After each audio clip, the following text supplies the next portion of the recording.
Mes negalime lyginti greičio, kiekvienas gaminys skirtingas. Taip dažnai sako užsakomosios gamybos įmonės. Ir tai tiesa.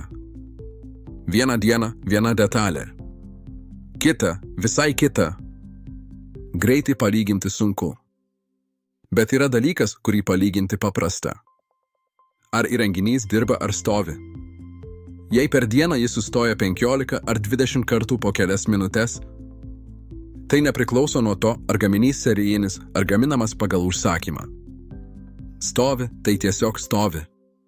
Ir tai didelė problema. Po kurio laiko tie sustojimai tampa įprasti. Niekas į juos nebekreipia dėmesio.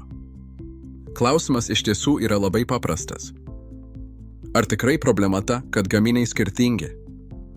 Ar problema ta, kad nematome, kiek laiko įrenginiai stovi?